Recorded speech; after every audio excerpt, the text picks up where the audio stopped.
to lose everything. You won't come out of this. You're not smart enough. You're not bright enough. You waited too late. You should have started younger. Those are the kind of voices that we all live with. All you got to do is start changing the way you think. You can protect yourself from negativity. And that's what stops most people, negative thoughts. You can coat your mind from negativity. The pressure I was going through was coming from the things that I allowed to reverberate in my head. And I'm wondering if there are things echoing in your head right now that are stopping you from living your best life because you will not silence them by speaking back. Overcoming the negative conversation, that inner dialogue that's going on all the time, even when you don't want it to be there. You can't stop yourself right now from thinking. You can't do it. It's going on. And so learning how to empower yourself, part of doing that is standing up to yourself. That's why you've got to learn to make a conscious, deliberate, determined effort to stand up inside yourself. Working on yourself, watching that inner dialogue, it will determine the quality of your life. You know, I get tired sometimes. That's different from being negative because I get mentally drained from my job at times. But to coat your mind from negativity, the way you can put a coating around your mind is with one simple thing: gratitude. Gratitude erases negativity.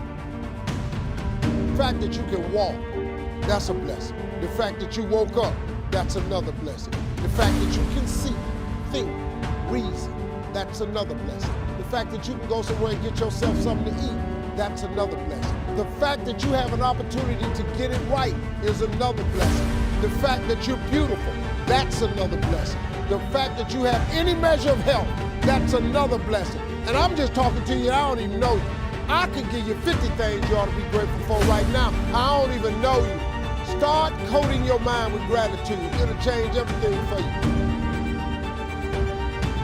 No matter how good of a person you are, how much faith you have, you'll never get to the place where negative thoughts don't come.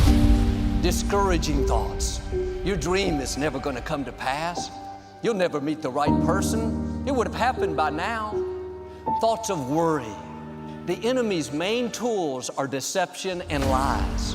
Your mind is the bullseye of his target. If he can control your thinking, he can control your life. You can't stop negative thoughts from coming, but here's the key. Just because a thought comes doesn't mean you have to think it.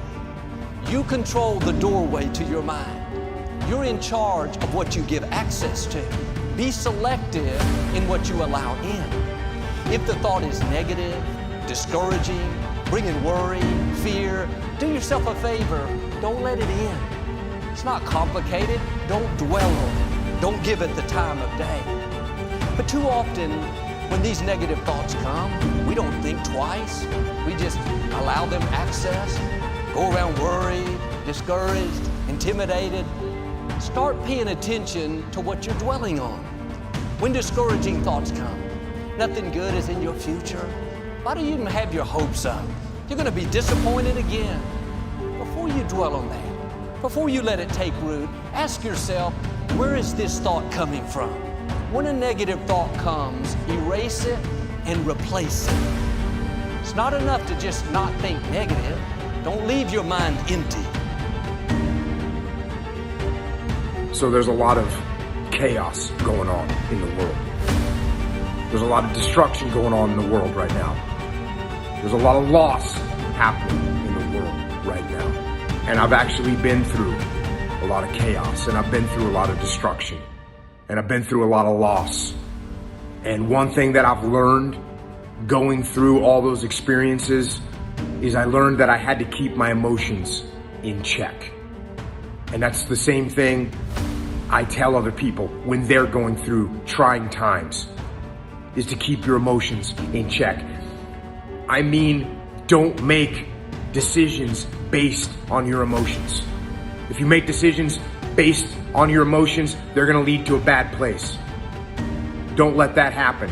Instead, if you feel yourself getting emotional, take a step back, detach, look around, Think about the long-term implications of the decisions that you're making, and make your decisions based on logic and based on reason and based on long-term outcomes and based on leading you and the people around you to a better place.